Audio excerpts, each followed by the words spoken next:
Amen. Branham nous dit, Il dit quoi? Que la quatrième dimension a commencé depuis le jardin Éden. et nous l'avons retrouvé là dans l'Apocalypse. Amen.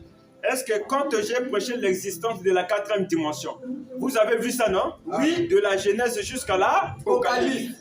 Et Branham nous dit qu'une doctrine doit s'emboîter de la Genèse à l'Apocalypse. Et si nous entrons dans le milieu de la Bible, nous constatons que non, même dans le milieu de la Bible, il y a la quatrième dimension. Parce que Jésus a utilisé la quatrième dimension pour détecter les démons. Et la quatrième dimension n'est pas pour les démons. Non. Non. Non. Dieu n'avait pas créé la quatrième dimension pour les démons. Non. La quatrième dimension a existé depuis le jardin d'Éden et Adam, est-ce que vous pouvez Amen. C'est ça. a utilisé ça pour se déplacer à la vitesse de la pensée. Amen.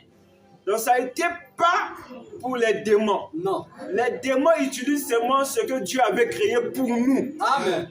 En fait, Dieu avait créé la quatrième dimension pour Adam. Amen. Est-ce que vous me saisissez? Oui, oui. Et dites Amen. Amen. Pour Adam. Mais Adam a chuté. Quand Adam a chuté, il a perdu au fait l'équilibre et la capacité de gérer. Est-ce que vous me comprenez? La quatrième dimension. Mais ici, nous ne sommes pas en train de parler de la quatrième dimension.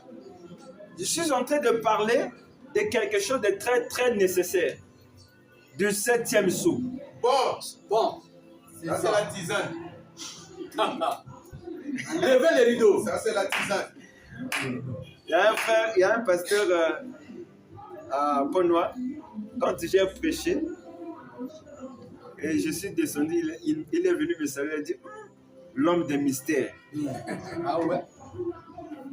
Je me suis dit, oh, moi on m'appelle l'homme de la vie, pas l'homme des mystères, mais toi tu as vu les mystères. C'est ça la Tu vie. sais que non, moi si je prêche pas la vie, je sens c'est comme si je n'ai pas prêché. Ah oui. Je peux prêcher les mystères, mais moi je ne suis pas l'homme des mystères. Moi l'homme, c'est l'homme de la vie. Est-ce que vous pouvez dire amen? Amen. Donc, ce matin, nous allons parler du septième sceau.